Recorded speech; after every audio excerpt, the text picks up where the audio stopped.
नमस्कार, good evening. कदाचित तुम्ही यापूर्वीचा माझा व्हिडिओ बघितला असेल जो आपण EPFO म्हणजे एम्प्लॉयमेंट प्रोव्हिडंट फंड ऑफिसर या पदासाठीचा घेतला होता. त्या संदर्भात जी आपण काय म्हणतो एक छोटी जाहिरात प्रकाशित झाली होती, तेव्हा आपण त्याविषयी अगदी शॉर्टमध्ये डिस्कस करायचा प्रयत्न केला होता. आणि 29 जुलैला रिसेंटली आपण काय म्हणतो बाबा की याची जाहिरात प्रकाशित होणार होती. या जाहिरातीमध्ये एकूणच 230 पेक्षा जास्त जागा असतील. सध्या तरी 230 जागा आहेत टेंटेटिव्ह. मे बी उद्या काही जागा वाढल्या पुढे मागं झाल्या तर इट्स व्हेरी नाईस. बरं, UPSC EPFO तुम्हाला माहिती असेल तर याच एक्झाम अंतर्गत आपल्याच अकॅडमीचे एक फॅकल्टी म्हणून होते अमित खरात सर, सध्या जे हैदराबाद या ठिकाणी जे काय ऑन फील्ड ट्रेनिंगवर आहेत. तर याच वर्षी सर ती एक्झाम त्यांनी क्रॅक केली आणि ते जॉईन पण झालेत. UPSCचा अभ्यास करते वेळेस किंवा राज्यसेवेचा अभ्यास करते वेळेस EPFOचा काय थोडा बहुत जर एक कायदे वगैरेचा अभ्यास केला तर ही एक्झाम क्रॅक करणं किंबहुना या एक्झामला टॅकल करणं हे तुलनेनं सोपं आहे. 230 जागांची जाहिरात आहे. क्लास 1 ची पोस्ट आहे. केंद्र सरकारचा माणूस म्हणून तुम्हाला काम करता येतं. रादर भारतामधल्या कामगार क्षेत्रामध्ये तुम्हाला विशेष काम करण्याची इथं संधी भेटते. या अंतर्गत 3 महत्त्वपूर्ण जागा आहेत. मग EO, AO आणि APFC याच्याविषयी आपण यापूर्वीच्या सेशनमध्ये बोललो आहे. तुम्ही तोही व्हिडिओ बघून घ्याल ॲज वेल ॲज हा पण बघू शकता. आता ही जी एक्झाम आहे, जर तुम्हाला यासाठी अप्लाय करायचं असेल तर वेबसाईट आता सांगतो upsconline.nic.in.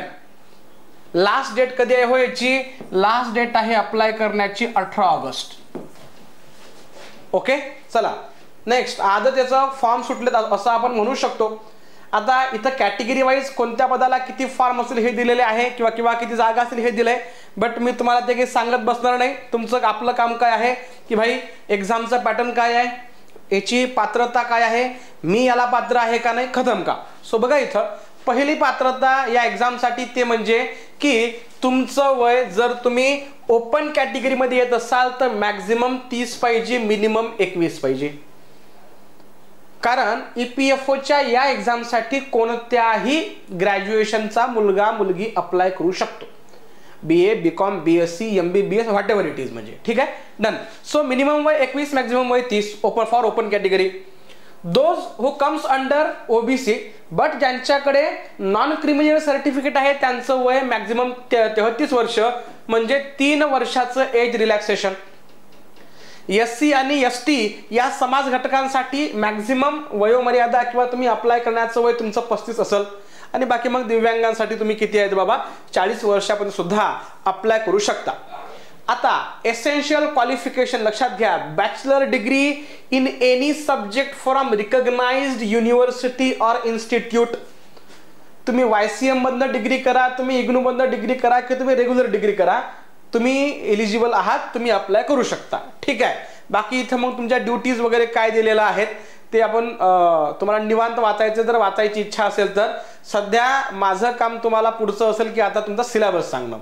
चला आपण क्विकली सिलेबसकडे जाऊयात. बरं, आता इथं 2 पद आहेत. पहिले जे मी पदांविषयी बोललो ना ती पदं आहेत EPFO, EO and AO, enforcement officer आणि अकाउंट ऑफिसर. दुसरी पद आहेत इथं ती म्हणजे APFC वाली. ठीक आहे. बरं, ही जी पदं आहेत याकरता मिनिमम वय 21 आणि मॅक्झिमम वय फॉर ओपन कॅटेगरी 35. OBC करता ज्यांच्याकडे नॉन क्रिमिनल आहे त्यांच्यासाठी 38, SC आणि ST साठी 40, ST साठी 35. ह्या तुम्हाला इथं गोष्टी नमूद केलेल्या असतील, तुम्ही ह्या गोष्टी बघू शकता. परत इथे कोणत्याही काय की रिकग्नाइज्ड युनिव्हर्सिटीमधनं जर तुमची डिग्री असेल तर व्हेरी नाईस. म्हणजे चला पुढे आपण जाऊ. आता सगळ्यात महत्त्वाचा भाग येतो तो म्हणजे सर आम्हाला तयारी करायची इच्छा आहे, आम्ही यासाठी पात्र पण आहोत, आमचं वय पण बसतं याच्यामध्ये, वाचायचं काय म्हणजे किंबहुना सिलेबस काय याचा. तर पटकन आपण आपल्या जरा या सिलेबसकडे वळण्याचा प्रयत्न करूयात की हे आपल्याला काय सांगतं. तर इथं जर तुम्हाला अभ्यास करा म्हणजे माफ करा जर तुम्हाला एक्झाम द्यायची असेल तर एक्झाम असेल 300 मार्कांची. त्या दिवशी 120 प्रश्न असतील आय थॉट, जर मी चुकत नसेल तर. प्रत्येक प्रश्न समथिंग 2.5 की 3 मार्कांचा तुम्हाला असेल आणि 2 तासांची ती तुमची एक्झाम असणार आहे. म्हणजे ऑब्जेक्टिव्ह बेस्ड ते क्वेश्चन असतील. ठीक आहे. सिलेबस आपण बघूयात काय म्हणते. तर सिलेबस जर तुम्ही पाहिला तर सिलेबस मधला पहिला मुद्दा तुम्हाला पाहायला भेटतो तो म्हणजे जनरल इंग्लिश. आणि मग जे तुम्ही असं म्हणा की जर तुम्ही बँकिंगचा अभ्यास करणारे असाल तर तुमचा जर त्या इंग्लिशची तयारी असेल तर तुम्हाला इथली इंग्लिशची तयारी विशेष करायची गरज पडणार नाही. इथे तुम्हाला सिनोनिम्स, अँटोनिम्स किंवा थोडंसं ग्रामर वगैरे याचा अभ्यास करावा लागतो. नेक्स्ट तुम्हाला पुढचा सिलेबस मधला मुद्दा कोणता आहे तो म्हणजे हिस्ट्री. मग ह्याच्यामध्ये काय येतं, Indian culture, heritage and freedom movements.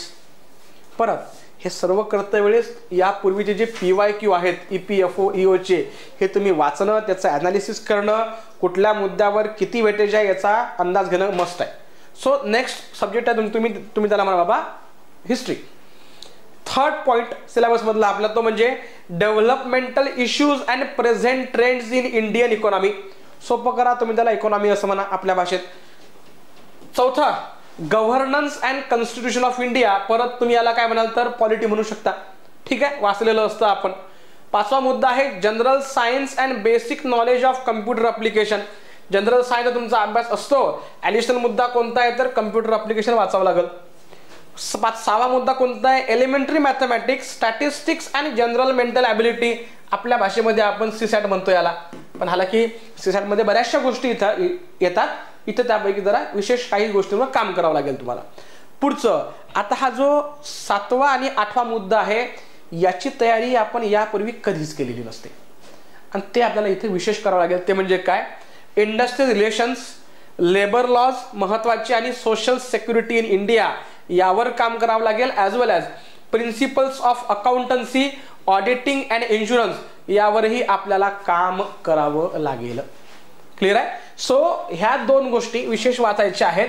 पहिला मुद्दा जो होता जनरल इंग्लिशचा त्यावर तुम्हाला काम करायचंय. असं जर एकत्रितपणे आपण काम करायला गेलो तर काय होईल की आपली EPFOची तयारी चांगली होऊ शकते. कारण हिस्ट्री, इकॉनॉमिक्स, पॉलिटी आणि सायन्स वगैरे याचा अभ्यास आपण यापूर्वी केलेलाच असतो. म्हणजे ठीक आहे, जो आपण आपल्या राज्यसेवेचा किंवा UPSCचा अभ्यास करतोच. 3 मुद्दे इथं नवीन आहेत. त्यापैकी खालचे 2 मुद्दे हे अत्यंत महत्वाचे आहेत आणि याच 2 घटकांचा जर आपण चांगला अभ्यास करणार असू तर आपण कदाचित इंटरव्ह्यूसाठी क्वालिफाय होऊ शकतो. आता लक्षात घ्या 300 मार्कांची यांची एक्झाम असते प्लस 100 मार्कांचा इंटरव्ह्यू असतो आणि याला वेटेज असतो 75:25.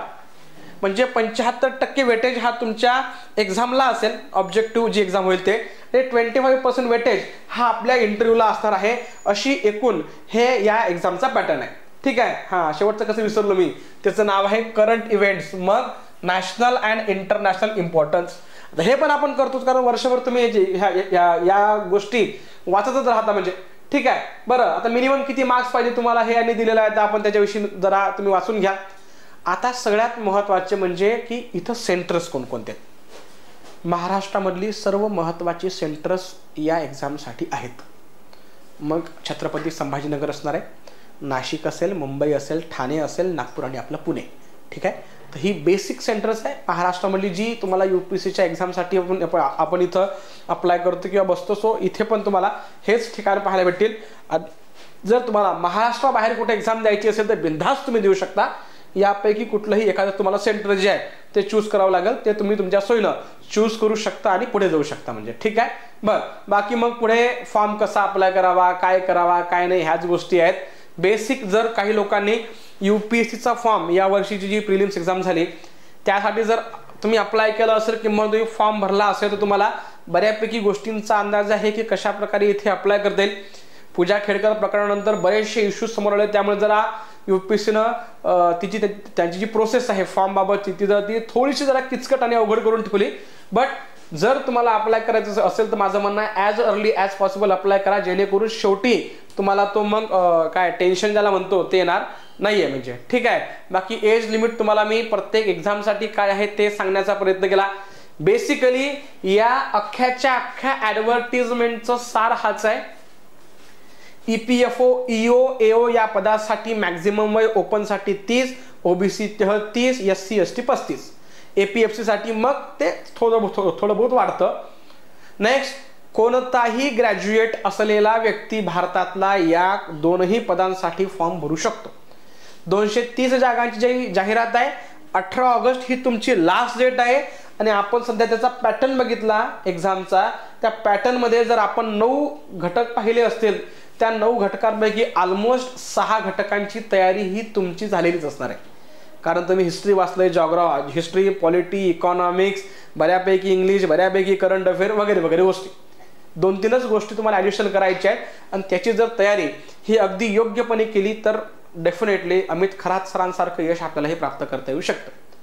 डेफिनेटली अकॅडमी ट्राय करेल की जर पुढच्या काही काळामध्ये अमित खरात सरांचे जर आपल्याला काही ॲडिशनल 1-2 लेक्चर घेता आलं, जेणेकरून सर प्रिपरेशनची स्ट्रॅटेजी वगैरे जर बोलतील त्याबाबत, तर सरांच्या सोयीनं आपण तो नक्की प्रयत्न करूयात. त्याकरता नक्कीच काय जे होईल अकॅडमीकडनं प्रयत्न होतील. बट जर तुमची इच्छा असेल या पदाकरता अप्लाय करण्याची, तर डेफिनेटली अप्लाय करायला काही हरकत नाही. Thank you so much.